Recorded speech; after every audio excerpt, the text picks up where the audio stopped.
we are under Israeli military restrictions in terms of some of the things that we can film, but it's important to be in there. What a slow drive for the president as he approaches his golf club. 4 more years! Free wherever you get your news.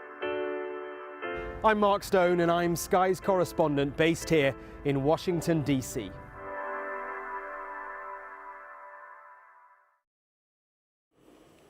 You're watching Sky News. In a moment, the press preview, a first look at what's on the front pages as they arrive. But first, our top stories this evening, and the escaped sex offender Brahim Kadosh Sharif has been arrested on a North London street, all in front of a Sky News crew. A 24-year-old woman who claimed to be Madeleine McCann has been found guilty of harassing the missing girl's parents, Kate and Jerry. ITV's confirmed it's in talks over the sale of its media and entertainment division to Sky, a deal that could be worth £1.6 billion.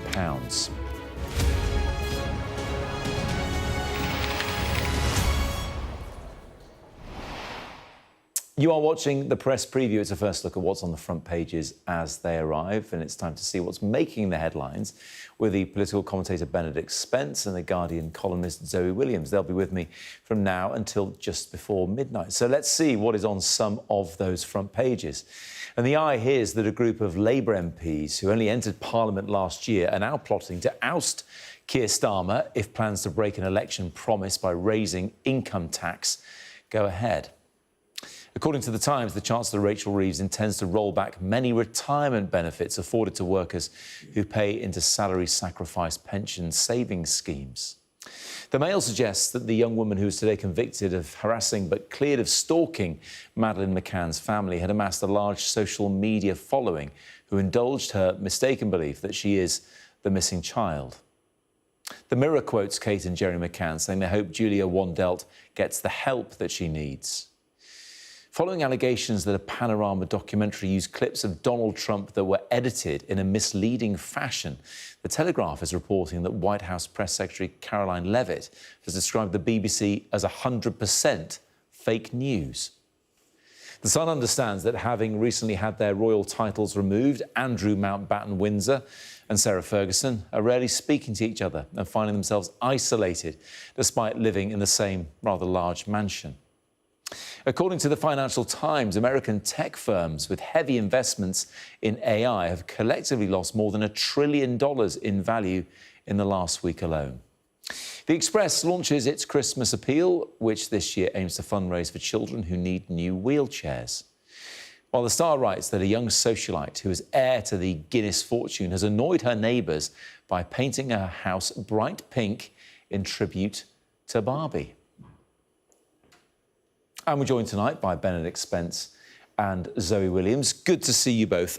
Let's head straight to that first story we mentioned there, Zoe, at the front of the Eye, and these newbie MPs plotting to unseat Starmer. This will be the same newbie MPs who didn't want to vote through those changes to the welfare state as well, I guess. Interestingly, the welfare reform rebels were quite a mixed bag, and it looked at that time as though the reason they weren't all newly incoming MPs was because Keir Starmer and his team maintained an iron grip on the selection process in the run-up to that 2024 election, general. So, everybody on the left was tearing their hair out and saying, how are really decent would-be politicians supposed to get on the list when it's being so closely guarded on behalf of the kind of centre-right and the Morgan McSweeney faction? It appears that even though they kept that iron grip, it wasn't quite iron enough. No. Or the newbies have sort of found their fire after going into Parliament, which is actually quite an unusual thing to happen. I mean, I remember at the time that the government didn't get through what it wanted, someone was complaining that a lot of these newbies thought they were JFK and they were coming with this idealism. I mean, what a problem to have, a vast majority, Benedict, but one that doesn't necessarily toe the line. Yes, and, not able to cut spending, not able to raise taxes, because either way you'll end up, annoying a critical mass of people. It's an unenviable position for Starmer to be in. But something ultimately has to give, unless they just want the doom loop and the death spiral to continue. Yeah. And, the thing is, right now, raising income tax is... I mean, we all know that it's going to be it's not going to go down particularly well, especially since we've all seen the footage of Rachel Reeves saying that's absolutely not going to happen. So the Tories and Reform and anybody else are going to just sort of plaster that everywhere. They're going to play that on repeat. That's probably, if this does go ahead, that probably sets a bit of a timer, I would say, on her, and probably therefore puts a lot of pressure on Keir Starmer. But then the question is going to be, if you do try to oust Starmer, and let's say hypothetically you do, who replaces him and what is the grand strategy? Because you'll be left with the exact same problems. And yes, he may be very unpopular, but if your new champion comes in and is also not able to square that circle and the new Chancellor isn't able to, you find yourself in the exact same situation. You said he. I mean, do you think it's going to be David Lammy? Did I say you he? did say. Did I say he? More likely it's going to be she, isn't it? I mean, it's the Labour Party. When have they ever had a female leader? It's going to be a he. There we go. There's a bet. Yeah, okay. I bet Angela Rayner's watching right now thinking, I'm going to prove you wrong. But that's for another time. So just to row back for 1 second, when Ange left and they brought, and he had that reshuffle and Pat McFadden was given that job of forcing through welfare reforms, it was explicitly because he's a bit of a street fighter, and I think the thinking was he could probably get past these rebellious MPs. Now, it looks like he hasn't been able to, and they are in the situation of who next. But I disagree with you about anybody who comes in is going to be faced with exactly the same problems, because even though they do have these kind of, you know, if you prefer the gravity problems, the thing that causes the plane to fall out of the air is always gravity. So they've got the same problems that Johnson had or Truss had or everybody had. Yeah. But they've got specific problems as well of Keir Starmer having no real obvious vision. So you won't follow him somewhere difficult because you don't know that he knows where he wants to go anyway. And I think there are candidates in the Labour Party who could do a better job of saying difficult things with a mind to sunlit uplands. Nobody believes they're following Keir anywhere sunlit. So that's one problem. The second problem is that he just doesn't have a base. He doesn't have a really super loyal base in the party. If you think, I mean, I know it's crazy to think back to Blair Brown years because they're so long ago now. Yeah. But they used to, you know, the reason we talked about that was because both those politicians had these extraordinary factions who were a real match for each other, and intellectually and in numbers terms, whereas Keir's got none of that. Well, Tim Allen's back in number 10, and I'm sure he remembers the Blair Brown years Well, pretty well, running their comms. Let's look at the front page of the Times, because, look, this is a different variation on the theme of what's coming in the budget. They think that Rachel Reeves, Benedict, is going to announce a retirement savings raid. How is this likely to go down? I mean, how's it likely to go down? About as well as an increase in income tax is likely to go down. And I think that this, for me, at the very least, is the problem. I mean, Zoe may say that simply he lacks vision and that somebody else might have the vision. But where is the vision? What is the vision? We need to start hearing a bit more of that. And if there is going to be another leadership contest at some point, we're going to need to hear some of that from whoever it is that's going to step up to the plate, because I don't see who it is who's going to be able to come up with a brilliant tax increase regime that is going to tick all the boxes, fill all the black holes, and that isn't going to irritate an awful lot of people, especially if it comes after this set of tax rises, unless, of course, you also match in some spending cuts as well. Where are they going to come from? Because, of course, then you have the backlash of the back. But that's my point here, is that I'm sure that there are more charismatic, more ideologically interesting candidates. I just don't see who that person is who can sell that vision. But the thing is that what you're missing is the real battle is going to be between somebody promising a truly radical tax super wealth rather than distribute tax between kind of doctors and Why not just accountants. vote Green? I think we're getting a bit ahead of ourselves on who might be the next Labour leader, because it's unlikely to happen until May next year, when there's the local elections. Let's park that for the time being. Bring it back to the here and Just get now. ahead. Let's do the Nostradamus thing. Let's assume that he's a dead man walking. Let's try and get our bets in now, whilst the odds are still good on different people. They've been rolling the pitch, but you never know. They might turn around with the budget. We'll have to wait and see. Bringing it back to what's been happening this week, and of course we've seen with my colleague Tom Parmenter and his cameraman, by the way, capturing on camera this man who was mistakenly released, finally apprehended in North London. And the Times has that there. They have the imagery as well from Sky News's exclusive pictures there. But a week without calamity, Starmer should be so lucky, because, look, while this man is now back behind bars this evening, and the other man who's released from Wandsworth by mistake turned himself in there yesterday, there are other live cases going on, Zoe, at the moment. The problem with this story is that if it weren't for this first asylum seeker who's meant to be deported, Hadush Kabatu, then nobody will be talking about it because it happens 250 times a year. You know, well, it didn't used to, by the way. I mean, it's gone up a significant amount in the past year alone. In the past year alone, and it's probably gone up, I would say, over the past 4 years as prisons have had a staffing crisis, and there's been a huge amount of churn. There's a problem with training levels of staff in the prison service. There's a problem, of course, of actual capacity of prisons. There are too many people in the prisons. People are being let out early because there are too many people, and that's causing knock-on effects on the release system.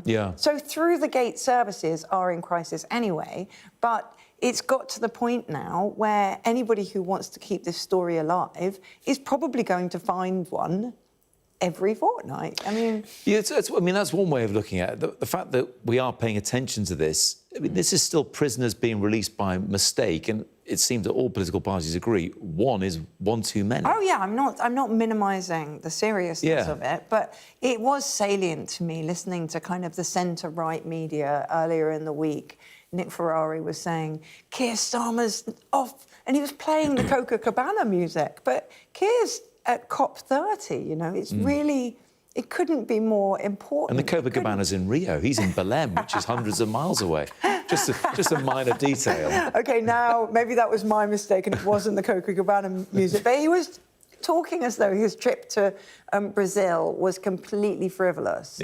And it just shows what a kind of media narrative can do to your government's agenda. It can completely strip you of your ability to make those decisions. This would actually be a really straightforward one for Labour to actually get a bit of a win on, because they could just point very straightforwardly to who is responsible. And it's not even Johnson or Sunak or anybody like this. It goes straight back to George Osborne and austerity. That's actually where the problems came, because the criminal justice system, the Ministry of Justice, was the single department that received the largest set of cuts of any, because the coalition government weighed up the pros and cons and said, well, people don't like lawyers and they don't like prisoners, so they will be happy with money not being spent on them. So that would be a really easy sell, and they're still not managing to sell it very well. But honestly, if that worked, then it would work on everything, right? If no, just this one specifically. No, it is important to say that this one specifically.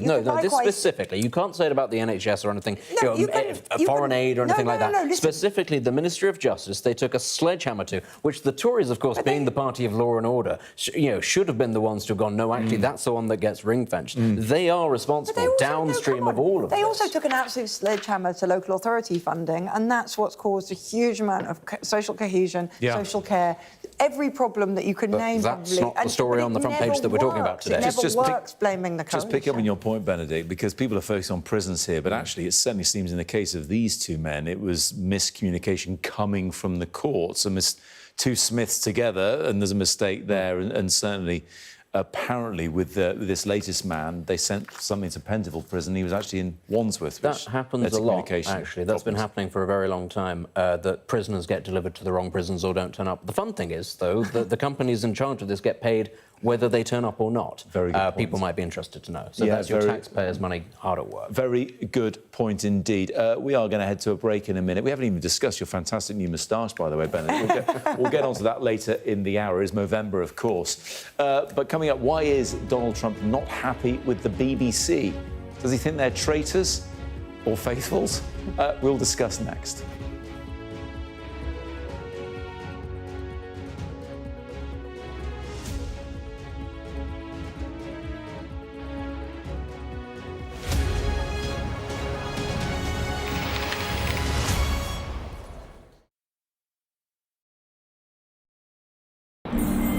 A lifeline for millions of people living on both sides of one of the most volatile international borders. It's dams like these that have become inflection points between the two nuclear-armed neighbors, which could potentially lead to water wars in the future.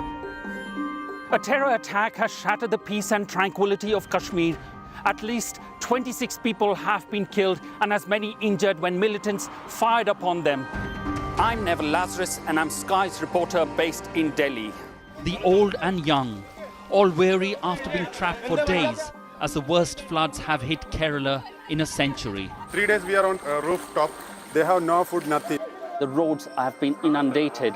The only way out is to get people by boat. There have been reported deaths and many injuries, several critical. Many families will grapple with the unimaginable loss of one of the worst disasters in India's aviation history. The spiraling violence between two nuclear-armed neighbors that harbor decades of hostility just seems to be getting worse by the day. Garbage dumps like this not only threaten the lives of millions of people, but also pose a deadly consequence on the environment and climate. It is a source of death, decay, disease, and pollution for hundreds of thousands of people living in its shadows. There is so much disease because of this garbage. Sometimes it's so difficult to just breathe. Companies like these are helping India in its trajectory to be a serious player in space exploration. Over the next 45 days, an estimated 400 million Hindu pilgrims are expected to converge here in Prayagraj on the banks of the holy river Ganga and Yamuna. It's a real kaleidoscope of people from all walks of life. People that pod together, they have a little hive brain going on. They've not had a good week. I've had a good week. There's a teaser there, a teaser. Oof. OK, nothing to see here. Drama over. Full stop. Anyway, we'll get to that. She will be mortified. Because she's the first female chancellor. I popped upstairs, made myself a cheese sandwich, and now I'm with you. Annalise has come dressed in the magenta of electoral dysfunction. Available wherever you get your podcasts. There's always more to the news than a headline. We want to discover, to delve a little deeper, to find out what's really going on. Explanation, analysis, the people at the heart of every story. I'm Neil Patterson, and this is the Sky News Daily Podcast. So, by the end, we'll hopefully all understand what's going on in the world just that little better. Available wherever you get your podcasts. I'm Stephen Murphy, and I'm Sky's Ireland correspondent based here in Dublin. The waters of Ireland and Britain should be home to great white sharks. If there are great white sharks in this area, there's no reason they wouldn't come here to feed. It's basically a buffet on a beach. This could be not only a record-breaking storm, but potentially the most dangerous storm ever to hit Ireland.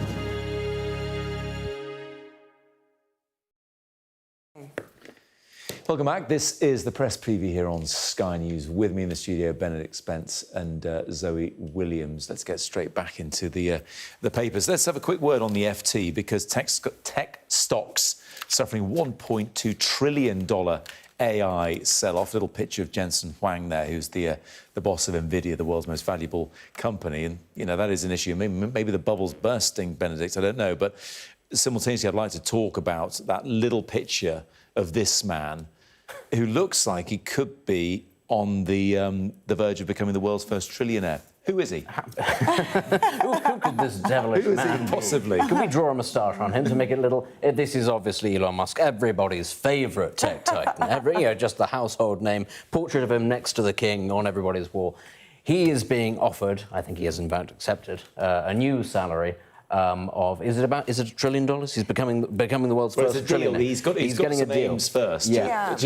And this is basically about trying to keep him focused, keep him on track on this one particular company, because of course he has so many companies and so many interests and so many things to tweet all the time that the feeling is that perhaps he needs to just be a little bit more focused on this one particular one, which is, you know... There are two kind of warring interpretations, one or predictions. One is that there's no way Tesla is getting to $8.5 trillion.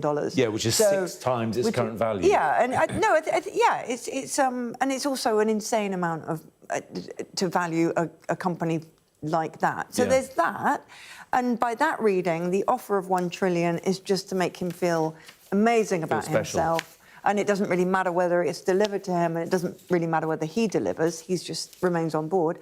The other reading is, of course, depending on how they're getting on any given day, he has so much power now with the American government, with Donald Trump. He has the ability to magic himself up contracts. He has the ability to magic himself up preferential crypto terms. He has, you know, the whole point of tariffs in many ways is to disprefer some companies so that you can prefer others. And that makes, you know, that makes Musk's potential for both growing Tesla and growing Starlink and everything else potentially limitless. Well, him and Trump are getting on again, it seems. Perhaps not like they used to, but they're certainly, you know, they seem to have patched up their differences.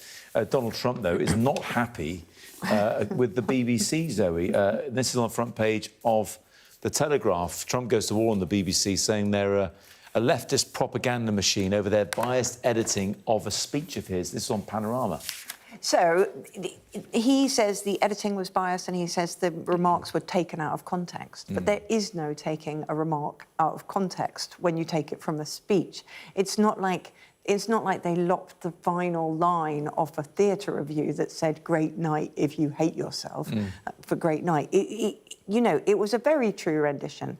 But the more serious point underneath this is not really whether or not Trump poses a real threat to the BBC, rather that it's kind of classic of far-right politics, that it frames the media as an enemy and uses the censure and criticism and challenge of the media as proof that the media is somehow corrupted or an elite or ideally a corrupt elite. And that has been Trump's playbook all the way through his own campaigning, of course, with his own media. And now in America, you see a very supine set of broadcasters and publishers who will basically pay him out every time he's offended and sack people, if only for a short time, whenever he doesn't like what they've said. So it's no joke when he takes aim at any media outlet, because it illustrates his own far-right techniques, and it kind of damages the trust all of us have for everything. But I don't think he's going to get the BBC. No. I mean, they have a sizable audience in the US, it has to be said. But also what may well get him is the dollar in people's pockets. We've heard from Mark Stone this evening. He's been looking at that, especially in Pennsylvania, and they're feeling it in their pockets. And the shutdown continues, and there are rumblings of discontent there, and his ratings are heading in the opposite direction as a result. Talking about popularity contests, let's focus on the Times. Benedict, page 2. And the minister says that the former Prince Andrew should testify to Congress. Mr. Andrew Mountbatten Windsor, as he's now officially known. Yes, Steve Reed has said, he's not said that he should definitively do it. He says it's up to him whether or not he should do it.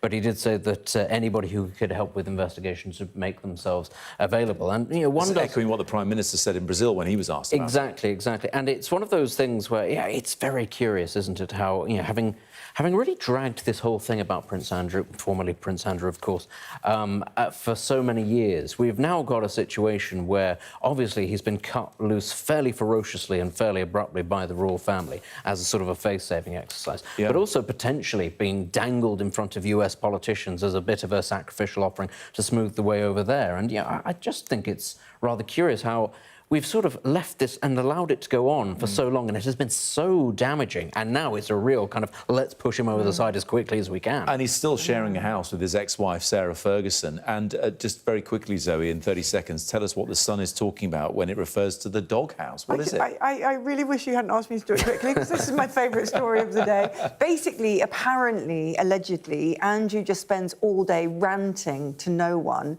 and Sarah Ferguson can't put up with it at all, and she goes to this secret pub called the Doghouse. In the house? In the house, but the Doghouse has members of staff in the house, so she goes and just, like, unburdens herself to the members of staff in her in-house pub that's called the Doghouse. I was going to say, are they hired to staff the Doghouse, or are they also hiding from Andrew in the Doghouse? We're not quite sure about that. You have to ask, why isn't he just in the Doghouse and then everybody else can be in the regular house? That would make sense. He is in the Doghouse, just not that doghouse. Is he? Thank you both very much indeed for the time being. Coming up next, more of the same on Sky News at 11.